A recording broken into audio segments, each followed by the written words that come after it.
Bueno, se va conectando la gente, eso está bueno.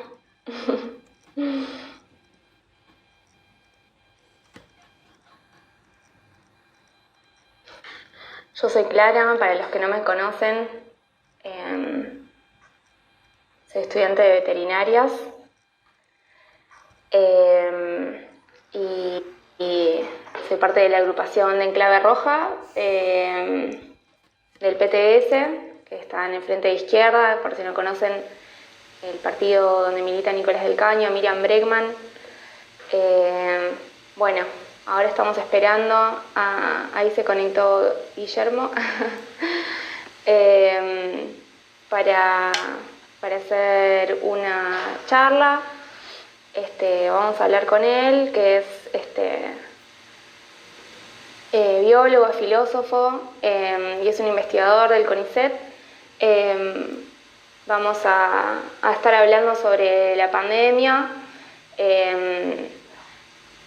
la crisis ecológica y cómo se relaciona eso con el capitalismo, algo tan importante para pensar en este momento.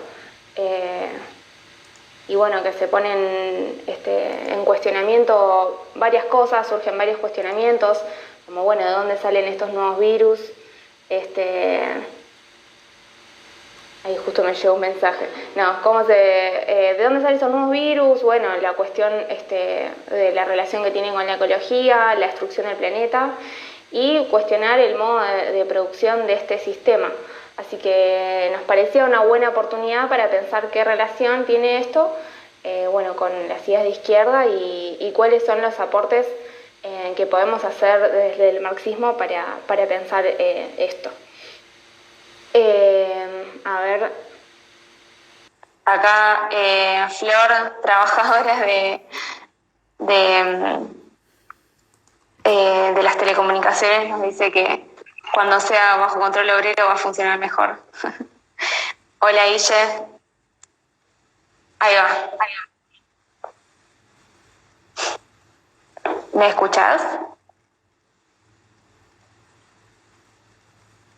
Me parece que no te escucho. No. A ver, ahí te escucho. Bueno, me saco los auriculares. Bueno, voy a dialogar con lo que planteó Juan, si están de acuerdo, de manera que después él vuelva. Disculpas por los problemas técnicos, 3 artefactos diferentes fueron probados. Y gracias por la invitación, así que muchas gracias. Y voy a tratar de retomar algunas cuestiones de Juan. Yo pensaba una exposición breve de 15 a 20 minutos con 2 bloques principales. Una son, tomando algunas cuestiones que planteaba Juan, ciertos diagnósticos generales, de los cuales muchas de las cuestiones ya fueron mencionadas, otras extenderé en algún sentido, y después en segunda parte algunos desafíos que yo veo en el marco de lo que se está hablando y cómo, sin poder garantizar cómo va a terminar esta historia, cómo va a seguir, cómo podemos movernos como activistas o militantes en diferentes campos. ¿Se me escucha bien? ¿Estamos bien? Yo te escucho perfecto. Bueno, bárbaro. Se puede plantear respecto a esto un montón de ejes. Yo tomé, cuando estaba preparando ¿qué puedo decir hoy? 3 principales, que lo cual cada uno involucra un montón de aspectos. El primero tiene que ver con, primero lo obvio, que es que, tal como planteaba Juan, esto no tiene la misma estructura que si nos hubiera golpeado un meteorito. Se lo intenta presentar de determinados grupos de poder a nivel mediático, a nivel gubernamental, casi como, bueno, estábamos acá y pasó esto. Esto tiene causas, lo cual no quiere decir en ningún caso partir de escenarios deterministas, no entender que hay cuestiones estocásticas azarosas, pero esto tiene causas. Y las causas, yo me voy a detener en 3 grupos de causas, son sociales, ambientales, y también me voy a detener en una tercera que me parecía interesante dar la invitación, que es la parte científica, que está teniendo una actitud muy activa en todo lo que está pasando, desde la toma de decisiones hasta las políticas que se tomaron, hasta los silencios. En la parte de salud, Juan hizo énfasis en una, sin lugar a duda, importante que tiene que ver con el papelón institucional a nivel global que se ha montado en relación con la poca capacidad que tienen los sistemas de salud correspondientes, aún los de primer mundo, para, por ejemplo, los europeos, el italiano, el español, para sostener la salud de un sector de la población determinado.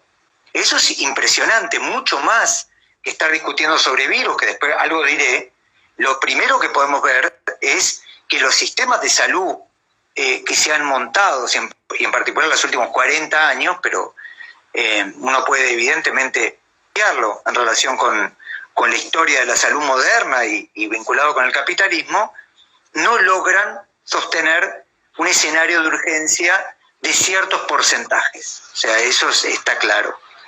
¿Sorprende eso o no? Como planteaba Juan, evidentemente está moldeado el sistema de salud mucho más para lucrar, tanto me estoy refiriendo a todo el negocio de las farmacéuticas como todo el negocio de la salud privada, ¿sí? Que en Argentina también lo hemos visto, el modo en el cual se plantaron y dijeron, ustedes a nosotros no nos toca, y no los tocaron. O sea, entonces, todo ese negocio vinculado con la salud evidentemente cobra de muy buena salud, valga la redundancia, y frente a escenarios de expansión pandémicos como el de ahora, no están. Y era muy interesante ahí, efectivamente, la mención de Juan, entiendo que el 9º millonario de Argentina, Hugo Osman, dueño del grupo Insud, dueño del Limón Diplomatic en la versión sudamericana, productor de películas, bla, bla, bla, bla, bla, bla, que no está. Toda la gente dice que es el peso fuerte dentro del Ministerio de Salud. Ahora bien, yo no me quiero detener solo en eso, porque quiero justamente plantear, junto con este sistema de salud, precario, degradado, etcétera, hay un escenario donde nuestros cuerpos están absolutamente debilitados. Y eso también tenemos que reconocer, y creo que también nos interpela como militantes. Hoy por hoy estamos teniendo escenarios de subnutrición, de malnutrición y escenarios de profundo hacinamiento en grandes sectores sociales que hace pensar que cualquier escenario, por ejemplo de contagio, virósico, bacterial o lo que sea, estamos esperando lo peor. Bastó la alarma de 2 casos en la Villa 1114 para que nos preguntemos cuáles van a ser las próximas horas. Digo, todo escenario de hacinamiento involucra eso. Y no solo, es cierto que no solo en Argentina, los datos que vienen, por ejemplo, de Chicago, en la cual, aún siendo solo 1/3 de la población negra, son la mitad de los contagiados y 3/4 de los muertos. Digo, todo un escenario donde las condiciones sociales no puede separarse de eso. Junto con las condiciones de hacinamiento, y evidentemente me estoy refiriendo a las condiciones de profunda desigualdad social, ¿sí? Las clases altas no viven de manera hacinada, nos encontramos en 3 cuestiones más que quiero mencionar de aspectos sociales. En ningún caso estoy buscando ser exhaustivo, pero sí mencionar cómo se va tejiendo un escenario muy propicio a que pase esto, ¿sí? Y que efectivamente no sorprendan, tal como planteaba muy bien Juan. Los escenarios de migración masivos, en los cuales China fue quizás el gran protagonista en los últimos 40 años, ¿no? En China creo que en 1950 el 75% era rural, creo que fue en el 2012 donde más o menos mitad y mitad, población urbana, población rural, y se calcula que en 20 años más va a ser 3/4 población urbana. Y los flujos de millones de personas que año a año van de los sectores rurales a los sectores periurbanos y urbanos no hacen más que intensificar este hacinamiento que decíamos. No tenemos que ir a China, conocemos el Gran Buenos Aires, conocemos el Gran Rosario, el Gran Chaco, Gran Mendoza, Gran La Plata, Gran Santa Fe, Gran Córdoba. En todos los casos, el otro día el ministro de Salud, Ginés, decía, estamos preocupados cuando llegue el coronavirus a eso. ¿Cómo no va a llegar si todas las coordenadas que estuvimos diciendo hasta ahora, mala nutrición, mal acceso a los sistemas de salud, hacinamiento, etcétera, se cumplen en esos centros urbanos de manera marcada? O sea, lo que tenemos también es un proceso profundo demográfico. Y eso intensifica también nuestra perplejidad, porque le da una complejidad a la cuestión y una profundidad que nos gustaría pensar que se suple de manera sencilla. Y el el último eje del aspecto social que sí me gustaría mencionar, que de alguna manera se contrapone con el sueño desarrollista, y todavía escucho discursos industrialistas, tiene que ver con pensar qué están generando las zonas fabriles. ¿Sí? Wuhan es una zona absolutamente fabril dentro de China, es uno de los grandes polos industriales de China. ¿Sí? Nueva York pasa lo mismo en el caso norteamericano. La catástrofe vino de la zona fabril supuestamente más rica. ¿Sí? Eso tiene que ver con sistemas de contaminación de aire, agua y tierra. Tenemos que entender eso también y tenemos que ver nuestras propias catástrofes. ¿Qué significa el caso Porta, por ejemplo, uno de los grandes productores de alcohol en Argentina, y toda la contaminación del sur de la ciudad de Córdoba? ¿Qué significa nuestro riachuelo acá en la provincia de Buenos Aires? ¿Qué significa todo eso? Y cómo hemos naturalizado que la forma de crecer y de medir nuestro PBI sea a costa de el sacrificio, evidentemente, en cuerpos humanos. ¿Estamos bien hasta acá? Acá viene la primera pausa, que es, bueno, este es el escenario en condiciones sociales. ¿Sí? ¿Continúo? Sí, se entendió muy bien todo lo que fuiste diciendo. Siempre son, digamos, los mismos sectores, ¿no? Si bien el virus se contagia de igual manera, digamos, si tenés mucha plata o poca, digamos, te impacta de otra manera si no, digamos. Absolutamente, sí. Absolutamente. Eso siempre, ¿no? O sea, todo todo patógeno que me llega, si yo tengo determinadas condiciones sociales e individuales, evidentemente le voy a poder responder con mayor holgura. Por supuesto, siempre me puedo morir. Esto nos ha enfrentado con la noción de muerte, y eso también es importante saberlo, pero que no se mueren igual un sector y otro es clave, tal cual. Sí. ¿Continúo? ¿O hay algún otro? ¿Estamos bien? Sí. El segundo de los ejes, que da de alguna manera el diagnóstico general que yo quería mencionar, es la parte ambiental, que no se puede separar de lo otro, y que es interesante porque es una parte que los grandes medios de comunicación y el sector gubernamental se ha esforzado en poner bajo la alfombra. Tenemos un proceso de degradación ambiental histórico, ¿sí? Se sabe perfectamente que los procesos de degradación ambiental me exponen directamente con determinados seres vivos que contagian o que pueden contagiar patógenos. Eso se sabe que son los roedores, se sabe, por ejemplo, los mosquitos, se sabe el murciélago en este caso, eso lo sabemos. Directamente entra en exposición con patógenos, y además todos los predadores potenciales, todo ese sistema ecosistémico que media el vínculo directo con esos bichos está desapareciendo. Tengo ese escenario de zoonosis. En paralelo, lo que está interpelando este sistema, y lo vemos de manera dramática, y que además el gobierno nacional se encargó de garantizar que continúe como si nada, son todos los procesos extractivistas. Y el proceso extractivista más importante, que ustedes en Izquierda Diario han levantado mucho la voz de Rob Wallace, ¿sí? Con todo el modelo agroindustrial, pero en Argentina lo vemos con el sistema agroindustrial, en gran medida motorizada por la soja, toda la zona andina, fuertemente vinculados con extracciones de litio, de oro, ¿sí? Tenemos ahí un montón de multinacionales, en muchos casos directamente con la complicidad del Estado argentino, toda la parte de hidrocarburos, que Juan mencionó, toda la crisis del petróleo que está mencionada, ¿sí? Tenemos también, en estos días hubo muchas novedades respecto a la presencia de Arauco, ¿no? Esa multinacional de origen chileno, forestal, gran parte de la predación forestal acá en la Mesopotamia, pero nos hemos encargado de la destrucción sistemática de nuestros bosques. Córdoba creo que el 5% de los bosques locales ¿sí? Entonces, tenemos evidentemente una destrucción clara de diferentes recursos, ¿sí? Tenemos la destrucción de nuestros mares, quizás el extractivismo menos mencionado de todos, a pesar de que tenemos una plataforma marina increíble, ¿sí? Un proyecto del 2013, 2014, 2015 que quedó suspendido y que se encargaron ahora de reactivar, es el proyecto Pampa Azul. En el 2014, ¿a quién pusieron a cargo del proyecto Pampa Azul? Miren el nombre. Pusieron a Alejandro Mentaverri, que era conocido como uno de los grandes científicos cómplices del activismo rural. ¿Con qué voy con todo esto? Que la lógica general es una lógica predatoria, es una lógica extractista y es una lógica que nos expone.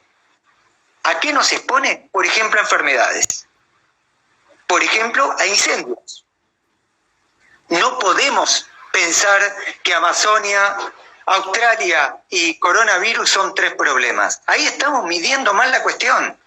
Son 3 consecuencias inevitables de una forma particular de vincularme, por un lado, con el territorio, por el otro lado, de reordenarme espacialmente, campos vacíos en Argentina, centros urbanos colmados, y por el otro lado, desigualdades sociales que hace que los anticuerpos de la mayoría de la población argentina sean tales que si yo les tiro un bicho que mataría a alguien que está ya en la última etapa de su vida, lo complique o en algún caso lo mate. Este es el segundo conjunto de ejes. Lo separé simplemente por una cuestión analítica, pero están directamente imbricados la parte social y la parte ambiental. ¿Cómo se cambia eso? Y es complicado de pensar, pero no podemos hacer un diagnóstico pensando que son 2 problemas diferentes, o son 2 problemas que no tienen nada que ver con el coronavirus. Tienen todo que ver, y si no queremos venir con este chiste de mal gusto que a veces me gusta hacer, que es que hemos inaugurado la temporada de pandemias, si realmente empezamos a pensar que nuestra vida no es sino en 4 paredes, minimizando el contacto social, vamos a tener que acudir a ellos de manera estructural. Y el tercero de los puntos que me interesa mencionar antes de ir a la última parte de la presentación, que son desafíos, tiene que ver con la parte científica. Voy a ser acá absolutamente duro y absolutamente claro respecto a esta cuestión. Me impresiona el grado de pasividad y acuerdo de la comunidad científica en la actualidad. No porque no haya que hacer cuarentena en esta época, ¿sí? Yo, de hecho, estoy haciendo cuarentena un poquito de antes, porque tuve que venir de Chile. Me impresiona pensar que la gran solución a los problemas es terminar con el contacto social. Es como, imagínense resolver así, no tiene ningún sentido pensar que para no tener contactos, para no tener pandemia, la forma de resolver es terminemos con el contacto social. Imagínense abordar así el problema del HIV, decretar que las personas no tenemos que tener más intimidad sexual. Claro, se resuelve el problema del HIV. No tiene ningún sentido. Somos seres sociales, vivimos en comunidades, ¿sí? Y tenemos una necesidad individual y colectiva de vincularnos. La comunidad científica, a mis ojos, voy a generalizar, hoy se define en 3 diferentes sectores. La mayor parte del sector está callada, expectante, mirando cómo se hacen modelos y determinados expertos legitiman las posiciones y se predicen cuestiones que no se pueden predecir. La segunda parte de la comunidad hace negocios. ¿Nos sorprende eso o no nos sorprende? El neoliberalismo, obviamente el capitalismo antes, pero en particular los últimos 40 años, ha sido una lógica constante de cómo poner gran parte de la ciencia y la tecnología al servicio del capital. Antes Juan hacía énfasis en qué pasa con vacunas. Cuando uno ve la agenda de las farmacéuticas, nada que no implique un beneficio económico a corto plazo es abordado por las farmacéuticas, lo que tiene la lógica del capital. Cuando interviene el Estado, lo hace o bien tapando parches, como ahora, o bien siendo un socio activo. Decía, un sector en silencio un sector haciendo negocios y tenemos el tercer sector, a mis ojos, fundamental de dar la discusión, que aplaude de pie. Y aplaude de pie que, por ejemplo, y aplaude de pie el reciclaje de las fuerzas represivas en Argentina, que no ha tenido ninguna discusión seria y que pareciera ser que el único problema era Bullrich, Patricia Bullrich, que le daba las órdenes. Pero como ahora las órdenes no vienen de Patricia Bullrich, pareciera que no hay ningún inconveniente. El retroceso que hemos tenido, ya sabíamos que había rastrillaje, por supuesto que lo sabíamos, pero decirlo implica un salto. El retroceso que significa militares en la ESMA, bajo la supuesta cuestión de que harán barbijos, ¿sí? El retroceso que significa haber perdido las libertades y que la lógica que se monte de vínculos humanos sea, si yo veo a mi vecino o vecina saliendo, no ir y decirle o gritarle que no salgas, sino llamar un número para que la fuerza represiva vaya. Es como todo muy particular. Este sistema académico profesional, al cual es cierto que yo le pido bastante, en la última parte igual le voy a dar un lugar no tan claro como en mi diagnóstico inicial, hoy se reparte, reitero, en gran medida, salvo alguna excepción, en la complicidad activa, en la búsqueda por hacer negocios o en el silencio. Yo sinceramente confío y espero que sea este tercer bloque el que se vaya despertando y deje de naturalizar. Con esto termino los 2/3 de que era, estas son las condiciones de posibilidad que han montado esta tragedia. Una tragedia esperable, inevitablemente magnificada por todos los medios, por todas las diferentes instancias del poder. Magnificada, no estoy diciendo que no muera gente real, por supuesto que muere gente real, pero sabemos que las causas de mortalidad de gente real abundan. ¿Por qué lo hicieron con esto? Y estas son parte de las cuestiones que hay que discutir. ¿Sí? Estamos hablando de una mortalidad esperada del 0.04 en los países con mayor mortalidad. ¿Sí? Acá hay que ver, por ejemplo, cuánta gente está muriendo de cáncer producto de los temas químicos. Reitero, acá no estoy diciendo de no hacer cuarentena. De hecho, parte de lo que quiero dar son discusiones más allá de cuestiones binarias. Por supuesto, evidentemente, con la situación trágica que hay, el modelo brasilero nos empuja a pensar que la cuarentena es un buen parche. Ahora, en ningún caso podemos pensar que esto es una solución de nada. Esto no es absolutamente de nada. Claro. Lo último que quiero decir, en menos de 10 minutos, es lo que yo anoté hoy como 7 grandes desafíos. Con esto no estoy diciendo que las organizaciones tengan que hacer esto, pero sí me pasa de manera individual y en los colectivos que pertenezco, que son 7 cuestiones que veo que se nos impone, que se nos imponía antes de la pandemia, pero que la pandemia ha desnudado. Primer punto, gran parte del gobierno nacional lo vio, puso a Cerdá en una función de agroecología, puso a la UTT a cargo del mercado central. Evidentemente el tema de la alimentación es fundamental. El tema es que parece más bien claro, ojalá me equivoque, que los lugares correspondientes a esas instituciones y esas personas es absolutamente marginal, pero absolutamente marginal.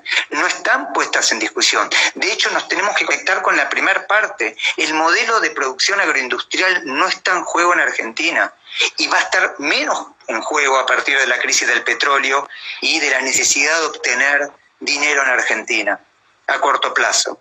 El modelo sojero no está puesto. Entonces, hoy en Argentina no tenemos ni autonomía alimentaria, ni seguridad alimentaria, ni forma de garantizar que los sectores de menores ingresos puedan tener los anticuerpos necesarios.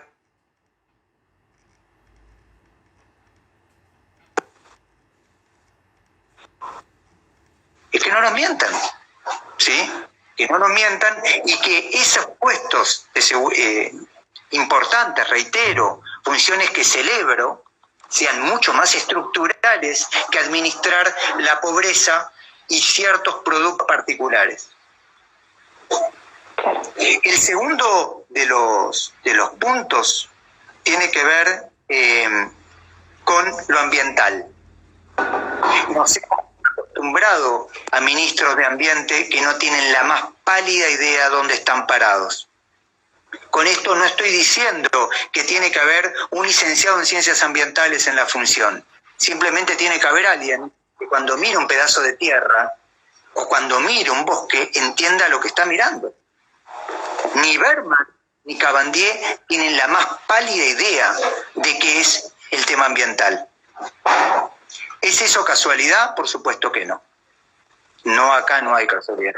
Pero está pensado, está puesta gente simplemente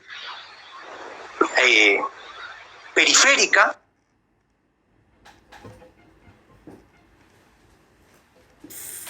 Imagínense que eso pase con el Ministerio de Economía. Por administrar, imagínenselo. Sería ese fulano no tiene... No, y acá en el tema ambiental no importa. El tema ambiental no importa. Bueno, no importa. Hoy tenemos una pandemia que ha arrasado, ¿sí?, con todo lo que conocíamos hasta hace 5 meses como organización geopolítica.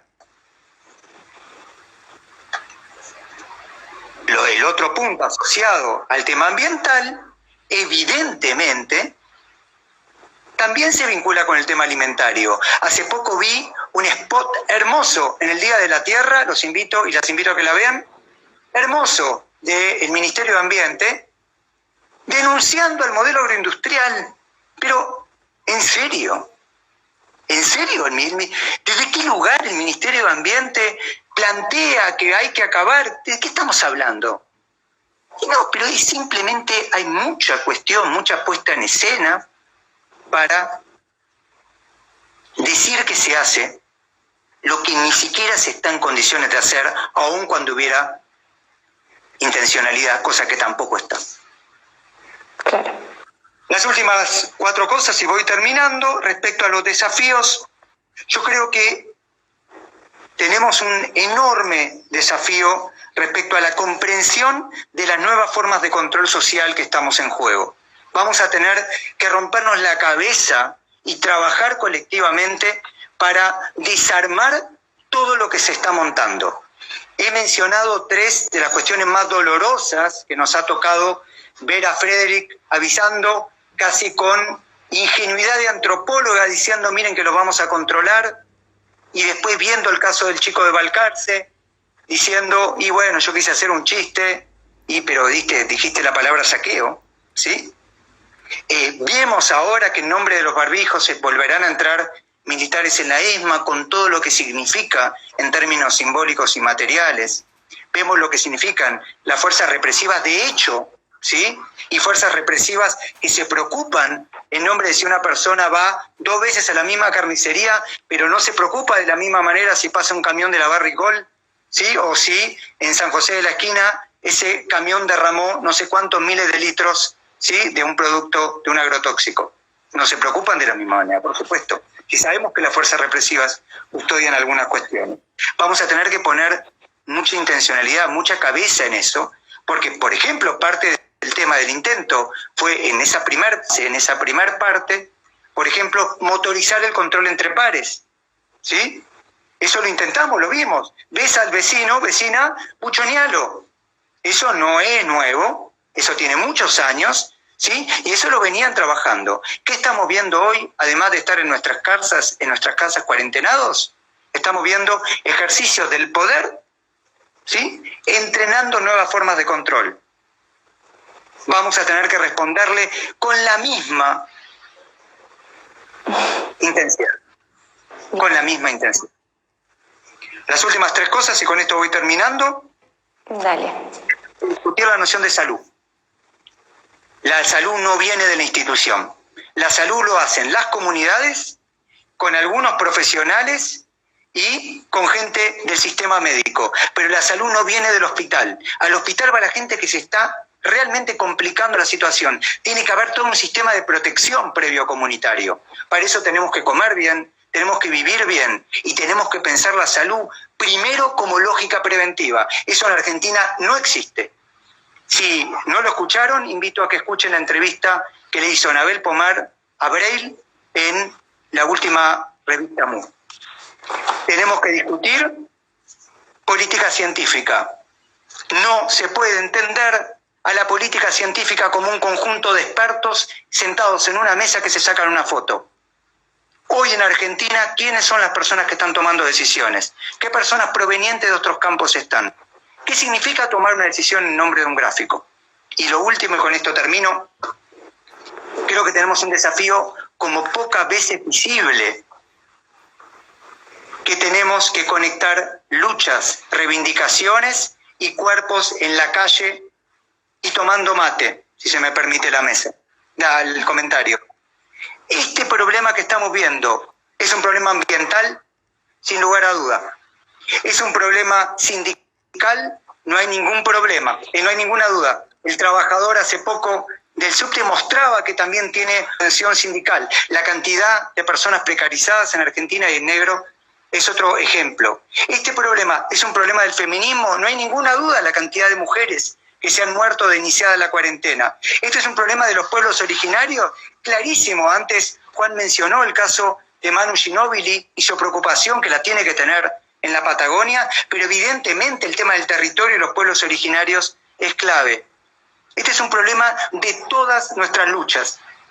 Vamos a tener que concatenarla, vamos a tener que tener la paciencia, el trabajo y el tiempo para poder hacer de estas banderas en plural una gran bandera.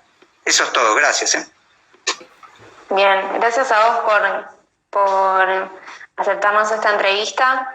Yo quería decir que el que quiera hacerte una pregunta lo pueda poner en los comentarios, y la verdad muy claro todo lo que fuiste diciendo, muy claro y muy interesante. Incluso con todo el tema de las fuerzas represivas, es claro que también para algo se preparan, digamos. Esta pandemia no solo, o sea, el problema, como dijiste vos en todo lo que fuiste diciendo, no solo del virus en sí, sino económico, social, político, sindical, etcétera. Entonces, las fuerzas represivas están ahí para contener lo próximo que se venga, el miedo de Manu Ginóbili. Tal cual. Por eso, ¿puedo agregar algo? Por eso dolió mucho la nota de las dos personas de sociología en Página 12, porque hablaban de un reciclaje y de una policía para el cuidado, ¿sí? Claro. Cuando ni siquiera estaban discutiendo, hasta una hasta la podría discutir en abstracto, pero ni siquiera estaban discutiendo cómo se forma esa policía del cuidado. Simplemente parece ser, como dijo Alberto Fernández, que era cuestión de dar vuelta a la hoja. Claro, totalmente. Yo te quería hacer una pregunta que para complementar un poco lo que fuiste diciendo. Vi una charla que diste en la Facultad de Agronomía hace unos años, en 2018, que se llamaba ¿Qué tipo de universidad tenemos y qué universidad queremos? Y sobre todo con lo que fuiste diciendo de los científicos, la comunidad científica, las universidades y demás, si crees que las críticas que hacías hacia los convenios de las universidades en este momento siguen teniendo vigencia y si se reactualizaría, digamos, esa problemática a hoy. Clarísimo. A ver, primero te respondo lo directamente vinculado, ¿no? Y después pienso en la universidad un poco más en general.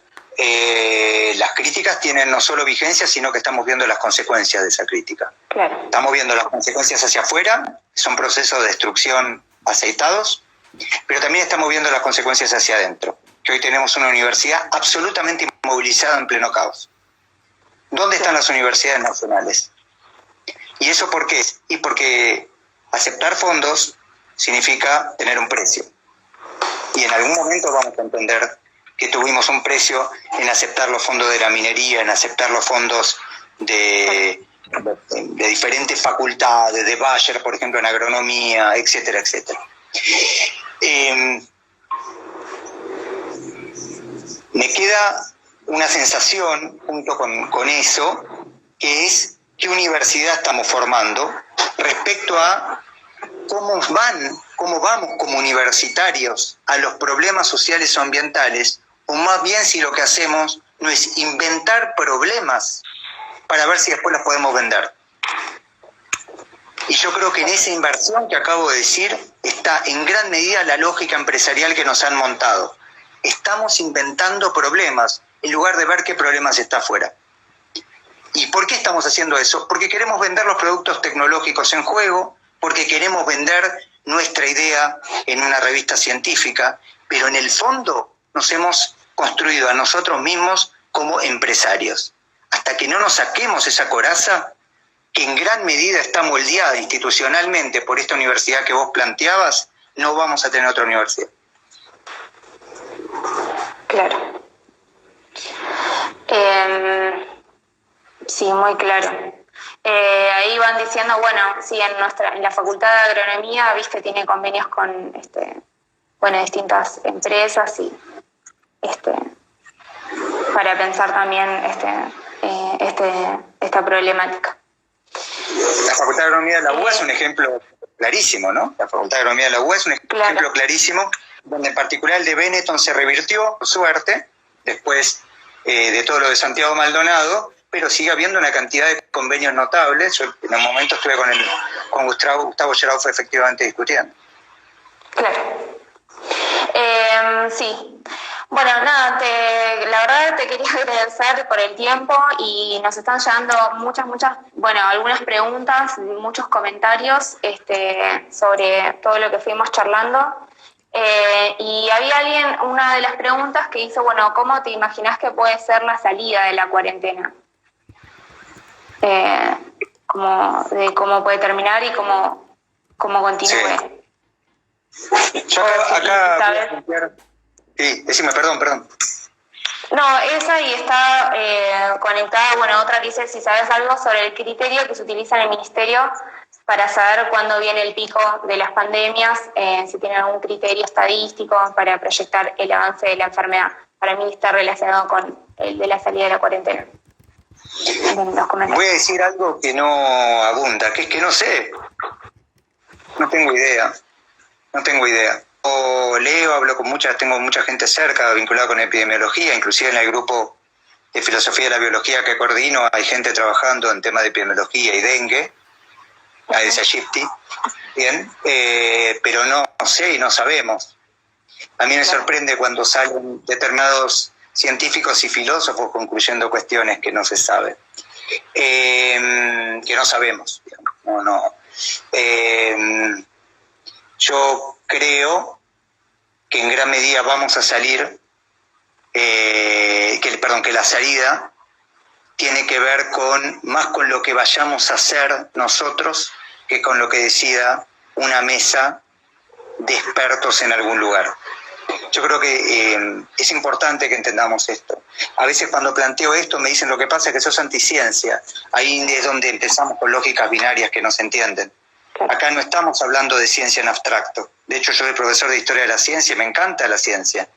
Acá estamos hablando de qué significa un conjunto de expertos que toman decisiones sin que quede suficientemente claro cuáles son esos criterios, que además expertos que en todo el mundo van cambiando de opinión en el tiempo, ¿sí? Y expertos que además silencian cuando son los sectores más desprotegidos, los dañados.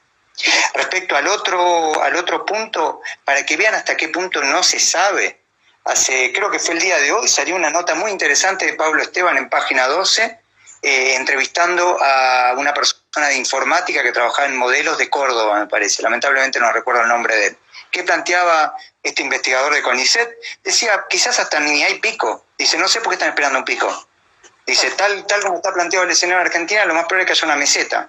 Con esto no estoy diciendo yo que haya una meseta, Lo que estoy diciendo es, no se sabe, y agrego algo, yo creo que ellos tampoco saben, Yo creo que no tienen nada más pálida idea cómo salimos de acá. Y creo que no lo sabe Alberto Fernández, y creo que no tiene ni idea Bolsonaro, y creo que no tiene ni idea el premier británico. Entonces, ahora, que no lo sepa, ¿quiere decir que no hay causas? No, quieren decir que vinieron hasta acá y que en muchas cosas de la vida son improvisados y que en paralelo el poder, mientras tanto, va intentando aprovechar y va intentando acomodarse a la nueva circunstancia. Y todo el tema del poder, todo el tema de la consolidación de los extractivismos y todo el tema del manejo de nuestros cuerpos son tres grandes puntos que el poder está experimentando y evidentemente se está sintiendo cómodo en la actualidad. Claro, está bien. Bueno, muy claro, la verdad. Te agradezco mucho por tu tiempo. No, un placer. Gracias. Y nada, si les parecía que continuemos con los otros periodistas que iban a hablar. Sí, me parece perfecto. Yo me quedo conectado. Yo igual sigo muy atentamente Roberto y Juan. Bueno, gracias y estamos hablando. Sí, placer. Te tenés que desconectar de ahí arriba. Papá, es que no sé cómo. ¿Dónde tengo que estar? Creo que arriba a la derecha dice finalizar y ahí tenés que poner desconectarse.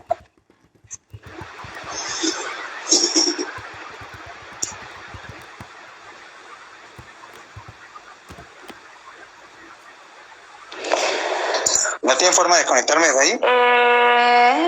A ver. Un problema. Hacelo. Si lo ves, que no lo veo.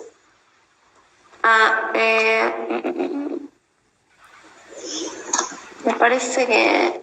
sí. Bueno, ahí te puedo desconectar. Gracias, A vos.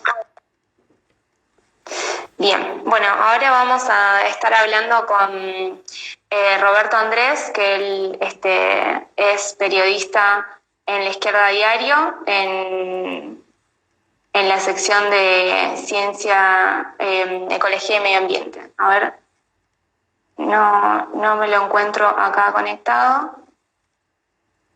Para poder hablar con él. Acá está, acá lo encontré. Bueno, ahí estamos esperando a que se una Roberto. La verdad, muy claro todo lo que dijo Guillermo. Ahí va. Hola. Hola, ¿cómo estás? ¿Qué tal? ¿Cómo estás? Bien. ¿Todo bien? Feliz de estar en este choque civilizatorio entre millennials y centennials.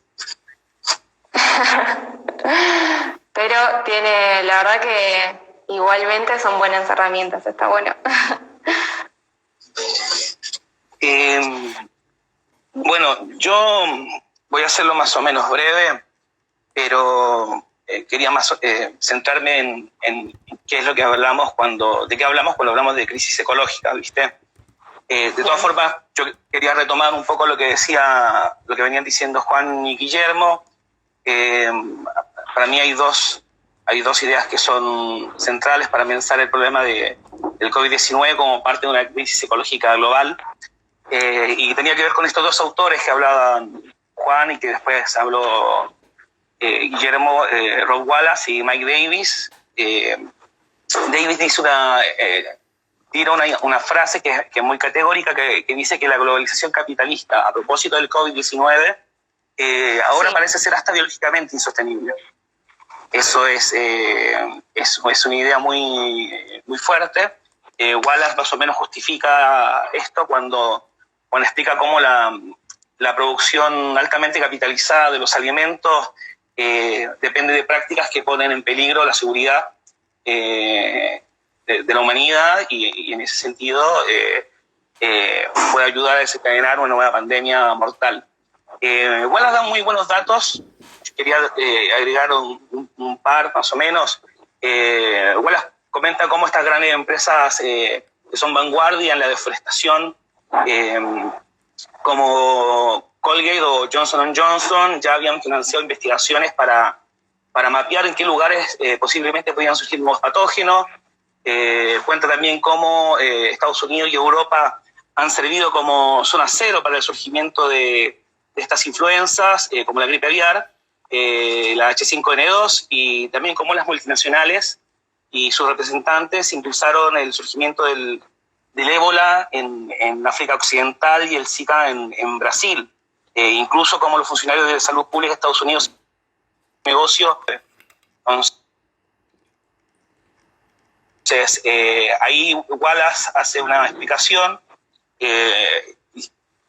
que tiene que ver con esta idea de los circuitos del capital, cómo la agricultura comercial, por ejemplo, solo por su expansión global, sirve como un impulso y nexo para que patógenos de diversos origen puedan migrar desde los depósitos más remotos del mundo hasta los principales conglomerados urbanos. Esto es lo que dice él para poder explicar qué es esta idea con lo que quiero plantearlo, el problema de la crisis ecológica global, de que es el mismo sistema social y económico que condujo a la crisis climática, y con deforestación salvaje y explotación irracional de los hidrocarburos, generó esta pandemia. Entonces, en este sentido, la crisis del COVID-19 tenemos que inscribirla en lo que podemos señalar como una crisis ecológica global. Claro. Ahora, vos puedes preguntar, o la gente que nos está viendo ahora, cuando hablamos de una crisis ecológica global, ¿de qué hablamos? Yo creo que, bueno, esta semana hay dos conmemoraciones que son importantes, que nos pueden ayudar a entender esto. El miércoles fue el Día de la Tierra, los 50 años del Día de la Tierra, que fue un ícono de la primera ola ecologista que surgió en los años 60. Y mañana es un nuevo aniversario de Chernobyl, esa gran catástrofe nuclear. Justamente, el accidente del año 86 es justamente en la década del 80 cuando la comunidad científica empieza a inquietarse y a preguntarse qué tan profundo es el impacto de nuestras sociedades sobre el comportamiento del planeta. ¿Viste? Se habla mucho de que la humanidad es responsable de esto, y ellos hacen una investigación muy importante. Hay un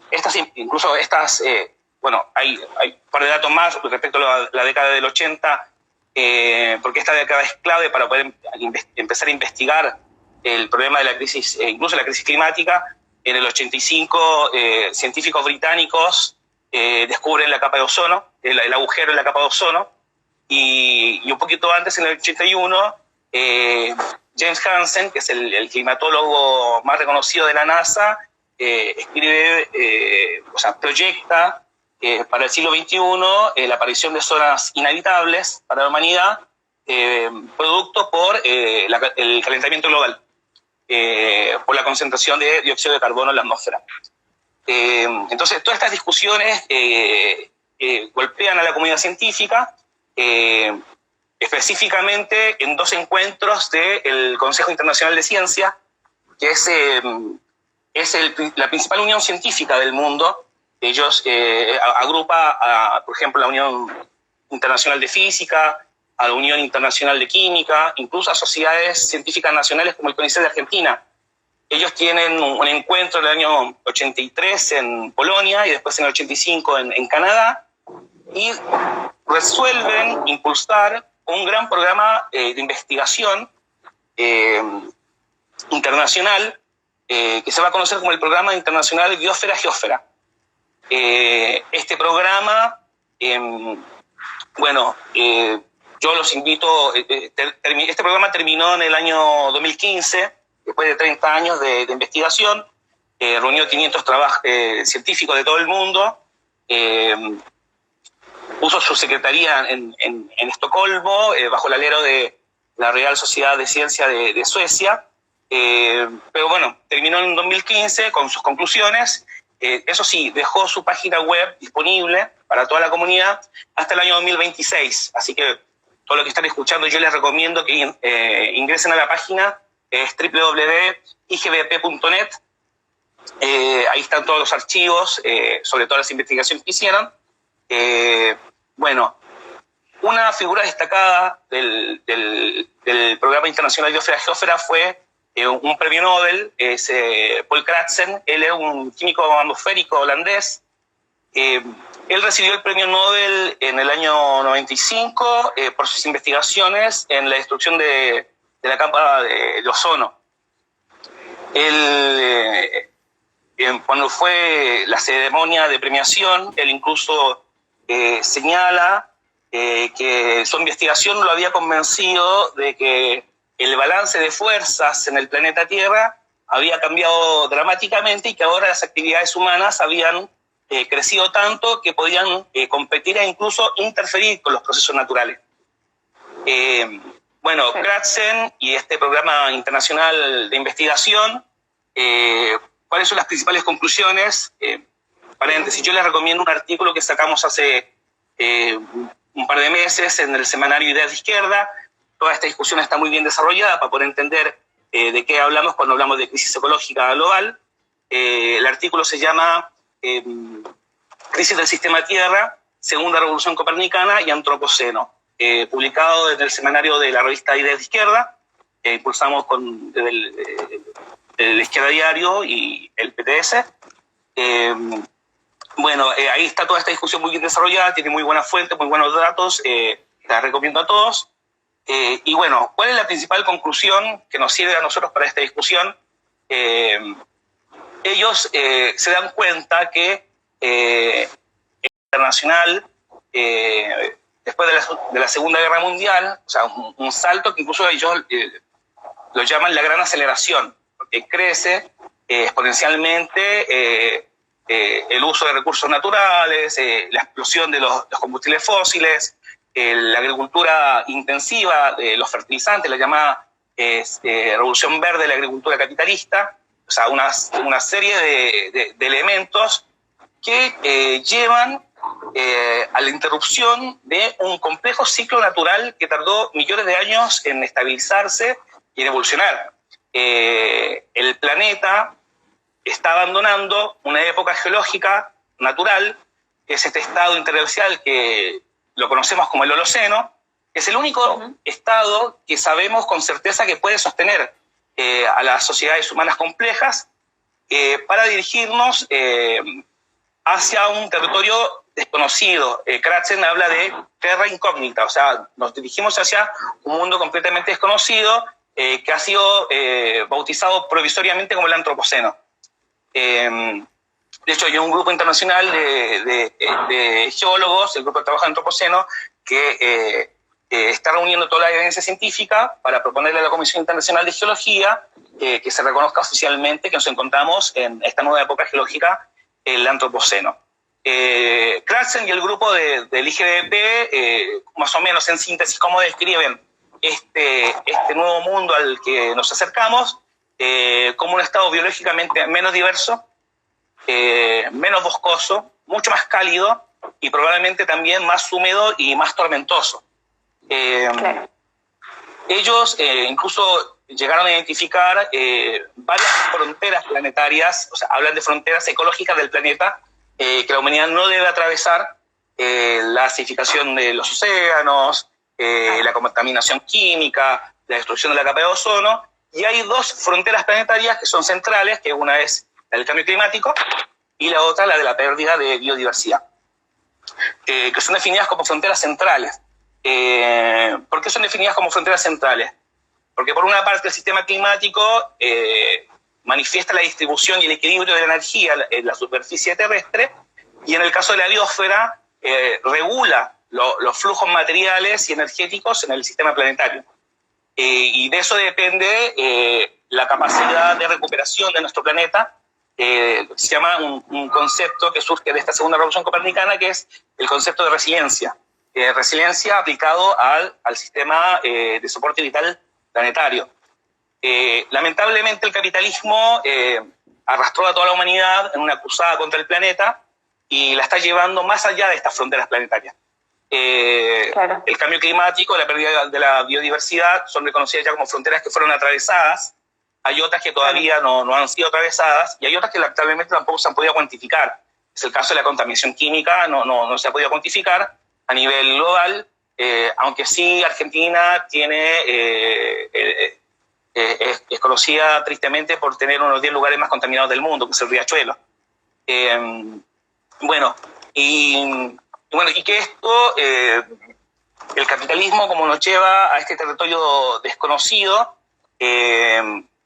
la crisis del COVID-19, producto del agronegocio, producto de la deforestación salvaje y por las relaciones internacionales de esta agricultura capitalista basada en la especulación financiera, es una muestra de este nuevo mundo que nos acecha. Incluso no solamente en términos climáticos, sino que incluso desde el punto de vista social, todo lo que contaba Juan, por ejemplo, estos o lo que cuenta Davis sobre los métodos orwellianos de que te estén controlando la temperatura en la estación del ferrocarril, es algo que se especula que puede avanzar mucho más, que puede quedar instalado y que puedan aparecer otros métodos más brutales de control social.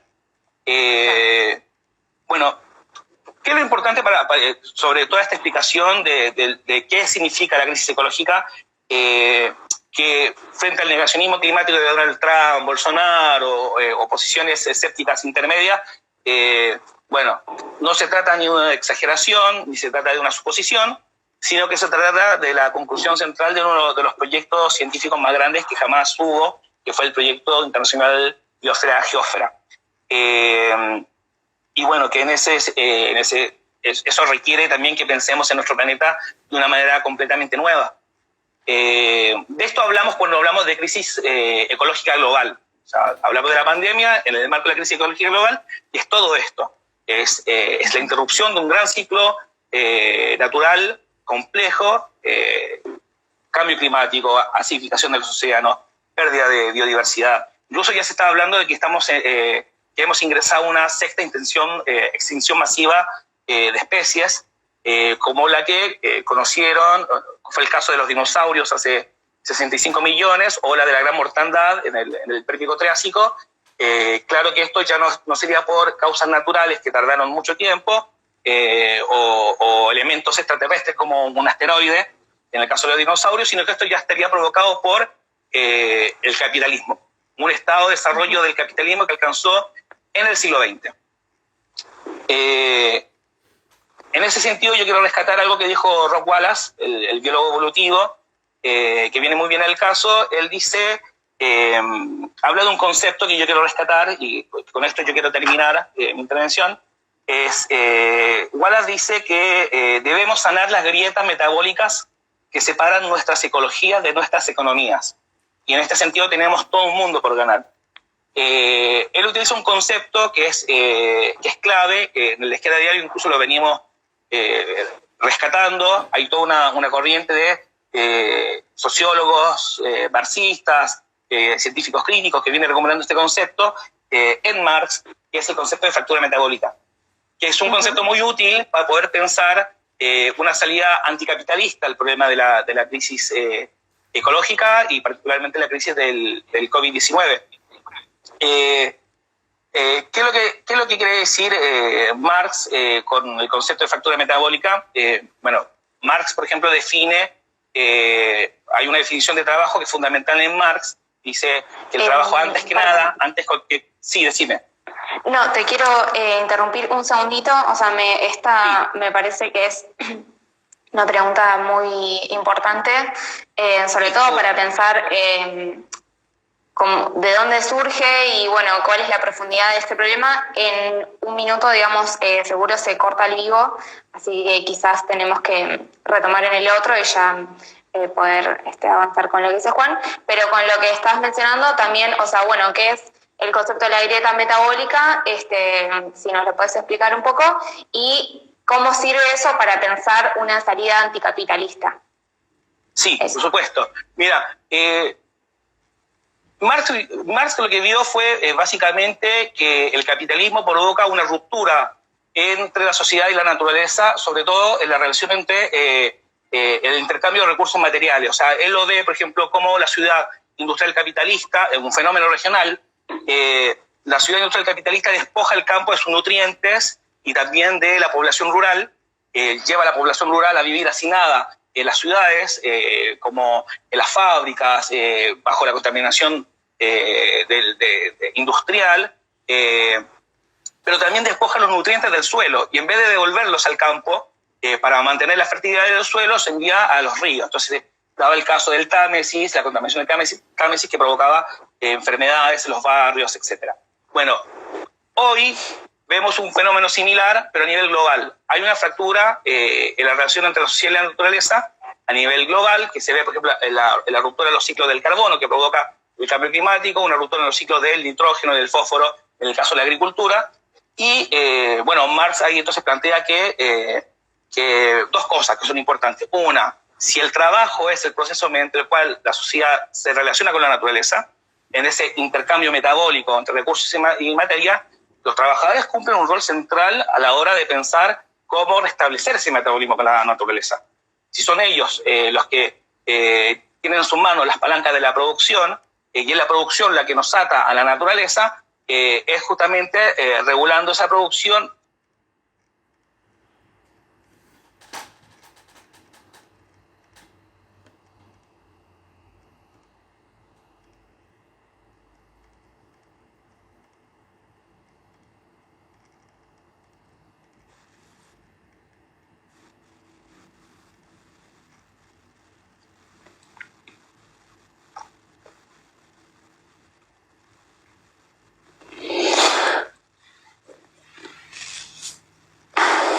Bueno, se cortó porque Instagram tiene un límite para hablar así, y pensar cuáles son las salidas anticapitalistas que podemos tomar para pensar cómo no es una problemática reciente, sino que ya Marx en su momento aborda este tema. Lo identifica, lo analiza, pero obviamente de Marx a hoy pasaron muchos años donde la destrucción del planeta avanzó en niveles que él no se podría haber imaginado probablemente, así que, digamos, toma una actualidad muy importante. Sí, totalmente. Él lo que ve es un fenómeno regional, que es el de la revolución industrial, en la Inglaterra del principio del siglo XIX. El problema es que ese capitalismo se desarrolló y se convirtió en un fenómeno internacional y ahora en un fenómeno mundial. Y esa fractura entre la sociedad y la naturaleza la llevó a escala global. Esa es la gran explicación sobre lo que es la crisis ecológica global. Pero también pensó la solución. Porque si él pensó una solución en ese contexto, nosotros podemos pensar la solución en este contexto. Él justamente no se te ve, perdón, no se te ve la cara. Perdón, ahí está, sí, me puse la mano. Claro, Marx habla de la necesidad de, el rol central que tienen los trabajadores. Perdón, un segundito, Robert, perdón. Sí. ¿Te parece que te vuelva a conectar porque no se te ve la cara? ¿Listo? Dale, a ver. ¿Querés salir y volverte a entrar en la llamada? Ahí va. Salió Robert y entra Robert. Ahí va. Así le podemos ver la cara mientras nos habla. Dice que se escuchaba bien, igual sí se escuchaba bien. Pero era hablar con el circulito de cargando.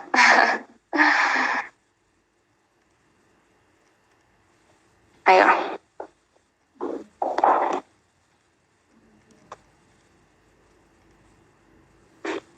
Bueno, estamos esperando a Robert.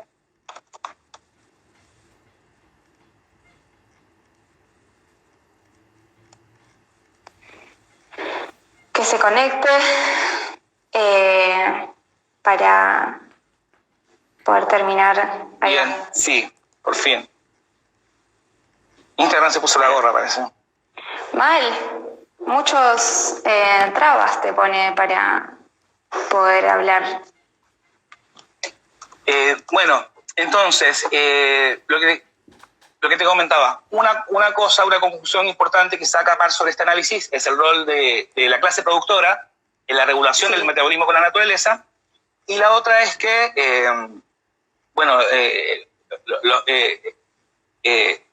la construcción de una sociedad nueva va por ese camino.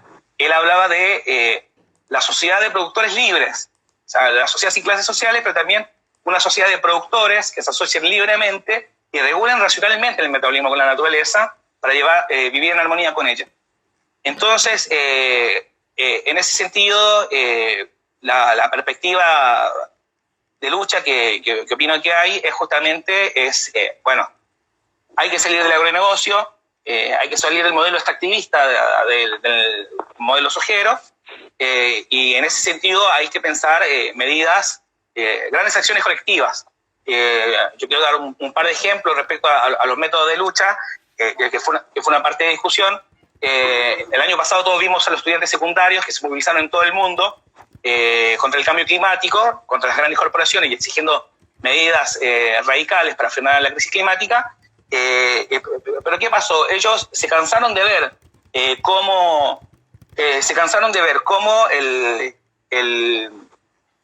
los bombardeaban con el futuro distópico al que los condena el capitalismo, y dijeron, bueno, vamos a hacer un paro. Entonces organizaron un paro estudiantil, luego hicieron un paro internacional y llegaron a movilizar a 7 millones de personas en todo el mundo a finales de septiembre, en la Semana de Acción Climática. Los trabajadores del astillero Harland Wolff en Irlanda, que fue muy conocido por fabricar el Titanic, la empresa quiebra. ¿Qué hacen los trabajadores? Ocupan las instalaciones y exigen la nacionalización del astillero, incluso la reconversión tecnológica para poder combatir la crisis climática. Dicen, nosotros podemos fabricar barcos, pero también podemos fabricar molinos de viento. Entonces, bueno, y en Argentina, ¿qué podemos hacer? Podemos tomar todos esos ejemplos. Hay que terminar con la propiedad, con la concentración de la propiedad privada de la tierra. Hay que hacer una reforma agraria, hay que darle la tierra a los que la trabajan. Hay que terminar con la propiedad terrateniente, e incluso creo que hay que nacionalizar la banca. ¿Para qué? Para poder financiar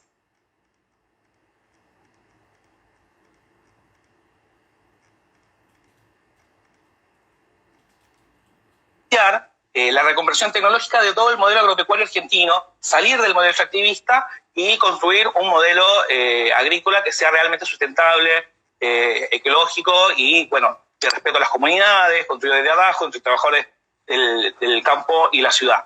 Incluso créditos blandos para los pequeños productores familiares como verás, es toda una serie de medidas, no se puede pensar en una sola solución. Son medidas que se pueden combinar. Se ha venido hablando también de una transición energética justa hacia una matriz sustentable y diversificada, a salir del modelo de los combustibles fósiles. Para eso es fundamental nacionalizar todas las empresas de energía bajo control de trabajadores y usuarios, para que la energía deje de ser un negocio y pueda ser un derecho humano, que ninguna familia se quede sin energía. Incluso podemos pensar también el fin de la obsolescencia programada, la reconversión tecnológica de la metalmecánica. Hoy vemos un poco lo que es la reconversión tecnológica, vemos como empresas que por la crisis del COVID-19 se ponen a fabricar alcohol en gel o respiradores. Bueno, todo eso hay que pensarlo, hay que impulsarlo desde abajo, grandes acciones nacionales, reconstruir, por ejemplo, en el caso de acá de Argentina, la reconversión tecnológica de la metalmecánica para reconstruir los ferrocarriles, construir un transporte público que sea de calidad para todos, superando todas las deficiencias económicas y ambientales del transporte privado. Es decir, en síntesis, tenemos todo un mundo por ganar frente al futuro distópico que nos presenta el capitalismo. Hay que responder con la utopía, que no es esta idea de que es algo imposible, todo lo contrario, hoy es completamente necesario. De eso depende el futuro de la humanidad, y en eso es fundamental la alianza entre trabajadores, estudiantes, científicos del CONICET, que tengan mayor financiamiento para investigar en métodos alternativos, el agronegocio, etc. Así que eso, Clara, es lo que quería decir. Bien, me parece re importante esto último que decís, porque ya son muchos años, va, por lo que contabas de que estas investigaciones empiezan a surgir en los 80, con lo que mencionabas de los congresos de científicos, y de acá ahora, digamos, cualquier medida, digamos, que sea una pequeña reforma a este problema que surge con el capitalismo hace más de 100 años, evidentemente no va a ser una salida, sino una pequeña reforma, pero que no le va a poder dar respuesta a todo lo que mencionaste como posibles salidas y que tienen que ser construidas por los trabajadores, por nosotros, que evidentemente si se pone toda esa producción, se ordena, digamos, se pone en lo que realmente, digamos, necesitan las poblaciones, esto podría ser realmente de otra manera, Sí. Así que muy claro lo que dijiste. Bueno, muchas gracias por la invitación. Gracias a vos, Roberto. Bueno, ahora quedaría un pequeño cierre con Juan, que habló al principio, y así ya podemos cerrar esta charla, para que estuvo bueno que siguieran estos debates. Un pequeño cierre y ahí lo invité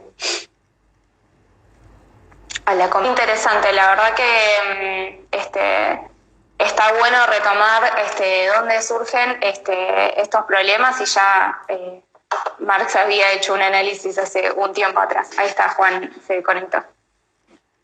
Bueno, ¿qué tal? Sí, cortito como para cerrar. Para mí, muchas gracias a Guille, que estuvo clarísimo.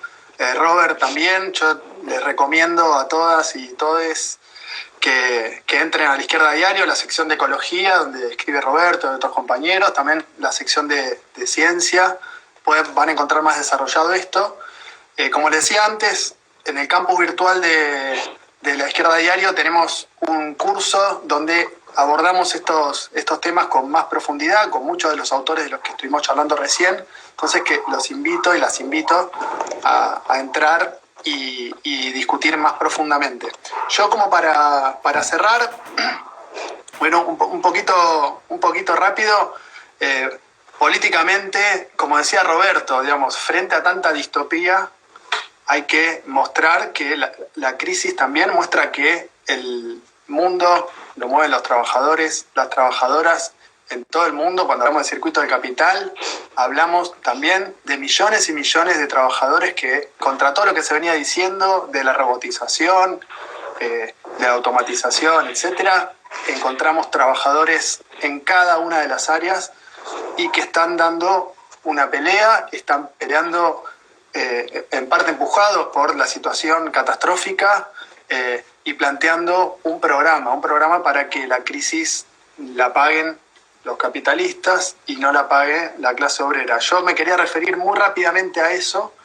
En Argentina, ¿cuál es concretamente la situación? Muy sintéticamente, para mí se sintetiza en la frase de Alberto Fernández. Alberto Fernández dijo que prefiere 10% más de pobreza antes que 100.000 muertos. Bueno, esa contraposición es prácticamente una declaración de guerra a los sectores populares en un país que, recordemos, ya previamente teníamos 16 millones de personas en la pobreza y 3,5 millones en la indigencia. ¿Sí? ¿Por qué no se le ocurre a Alberto Fernández que haya 10% menos de ricos en Argentina? ¿Sí? Bueno, porque tiene un carácter de clase el gobierno, tiene un carácter de clase el Estado, y como decíamos, es apostar a la salida de volver al salvataje de sectores burgueses y relanzar la misma matriz extractivista que desarrolló Roberto previamente. Entonces, frente a eso, se ven las ayudas que se están dando, digamos, 380.000 millones de pesos para subsidio a empresas, frente a 1.700 millones para la salud, por ejemplo. Y se sigue pagando la deuda externa, 7.000 millones de dólares de deuda externa en lo que va del año. Es criminal lo que están haciendo, cuando al mismo tiempo que se necesitan testeos y se necesitan insumos médicos para una cuarentena sin GPS, digamos, que, como decía Guille, es una medida donde no hay orientación. Se destinan los recursos a deuda externa y a subsidio a empresas. Entonces, muy rápidamente, frente a eso, ¿qué es lo que está proponiendo el Frente de Izquierda, el PTS? Cese del pago de la deuda, impuesto a las grandes fortunas, con un 3% a las 15.000 personas más ricas del país, es el 0,04% de las personas. al sistema bancario y las 5.000 empresas más grandes, o sea, el 0,8% de las compañías, tendríamos 15.000 millones de dólares para un sueldo de cuarentena para 30.000 personas, para 8 millones de personas en lo que dure la cuarentena, para recursos sanitarios y para construir viviendas para el problema del hacinamiento. Son cosas elementales en el marco de la cuarentena. Están los recursos, ¿sí? Recordemos, son 20 familias que tienen el 10% de la riqueza del país, la mayoría afuera, fugada, ¿sí? Y el gobierno está haciendo todo lo posible para mantener el mismo esquema y no afectar las ganancias capitalistas. El proyecto con el que está coqueteando el kirchnerismo es mucho más limitado y tiene un fin social que es justamente favorecer a sectores empresariales. Entonces, es una propuesta de clase, ¿sí? Frente a la crisis, concretamente, hay que dar una salida de clase que implica esto que les decía, prohibición de despidos, ¿sí? Están haciendo una reforma laboral encubierta, insumos y testeo para trabajadores de la salud, como les decía, y de fondo también se pone en juego algo que decía Roberto antes, que es la nación de la banca, también el monopolio estatal del comercio exterior, y está íntimamente ligado a lo que decía Guille Folguera. El agronegocio en Argentina tiene que ver con los pools de siembra, con un puñado de empresas que son las que se enriquecen en el país, como Cargill, como Dreyfus, y se van a seguir enriqueciendo y se están preparando porque con la crisis del petróleo y la crisis de vaca muerta, el agronegocio en Argentina lo van a querer impulsar muchísimo más. Entonces, eso como inmediato y necesario. ¿Hay fuerza social? Bueno, completamente.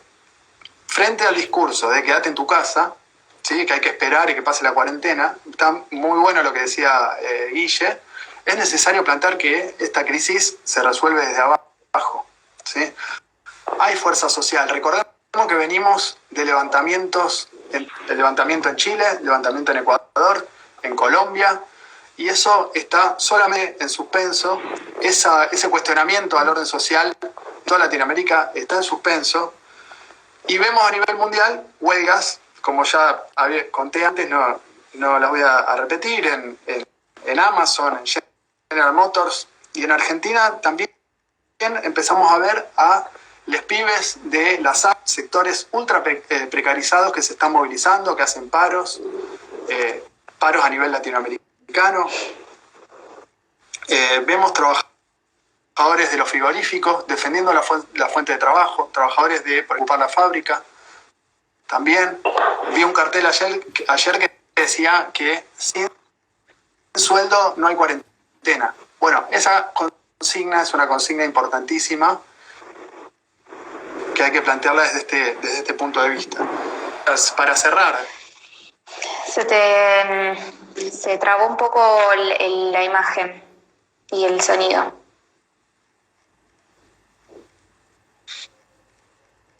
A ver.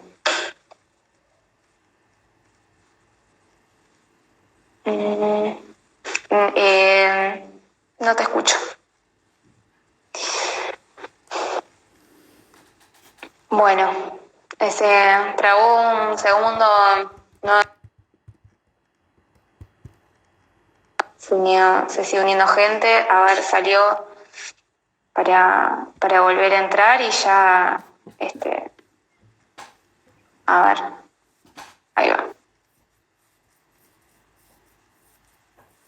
Ahí lo volvimos a reconectar a Juan, que nos estaba contando sobre los trabajadores, cómo impactaba en los distintos sectores. Ahí va, ahí se te escucha. Hola. Bueno, cerrar para llevar adelante este programa desde la universidad, bueno, unirnos a esta pelea que es la misma pelea que tenemos para poner la universidad al servicio de estos sectores. El sistema de ciencia, el sistema universitario, una universidad de los trabajadores, para los trabajadores y el pueblo, pasar adelante esta salida de la pandemia con este programa que que les decía antes. Pues, podemos charlarlo después. También democratizar la universidad y poder discutir, por ejemplo, a nivel de ciencia, desde puntos de vista realistas, como estos autores que nombraron Guille y Roberto, que la universidad, que se discute ahí, que se democratice el sistema universitario y el sistema de ciencia. Todo esto está planteado, ¿sí? La fuerte es tras un obrero de los trabajadores.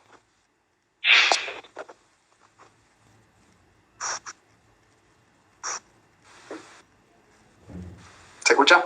Bueno. Ahí va. Que te quedaste en un programa obrero de los trabajadores. Hay movimientos de mujeres, hay movimientos de pueblos originarios, diferentes sectores. Bueno, lo que es importante es mostrar importante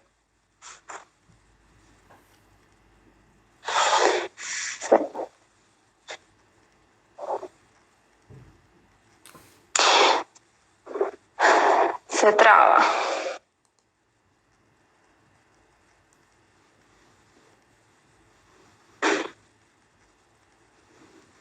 ¿Vos lo escuchás? No.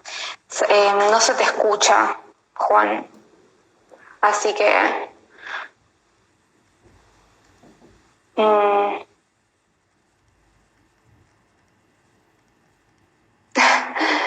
Bueno, a ver.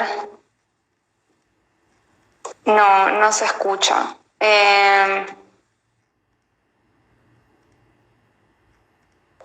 A ver, es como ya para cerrar lo último, que Juan estaba diciendo como los estudiantes tienen que unirse y distintos sectores distintos sectores también con la base de un programa que se pueda llevar adelante con esta organización. A ver, habla, a ver si se te escucha. No. Bueno. Todavía no aprendí a leer los labios. Estaría bueno. No, a ver, Juan no se escucha. Bueno, ya para cerrar, una jornada accidentada. Sí. Una jornada accidentada.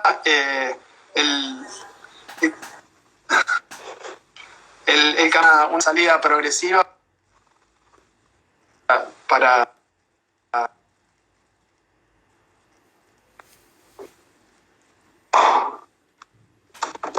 junto a estos sectores de trabajadores en lucha. ¿Hola? Ahí va, a ver. Sí, ahí va. No, ahí va. Por Dios. Sí, ahí se te escucha. O sea, está como la imagen parada, pero se te escucha. ¿Vos me escuchás a mí? Bueno.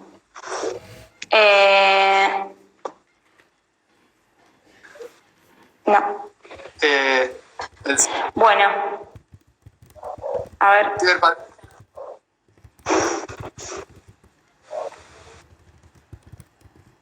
El ciberpatrullaje.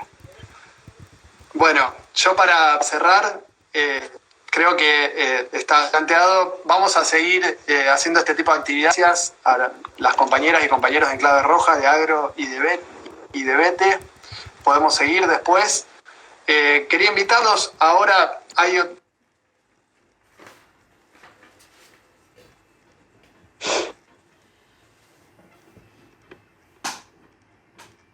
No le están dando muy bien a Juan Duarte, se le entrecorta.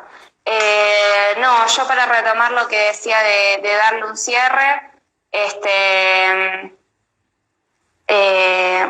lo que él estaba tomando de la unión, de una unión por abajo, con la unidad, digamos, por arriba que están intentando imponer es muy importante y nos estaba invitando, ahí se está conectando, en última instancia que lo diga él ahora.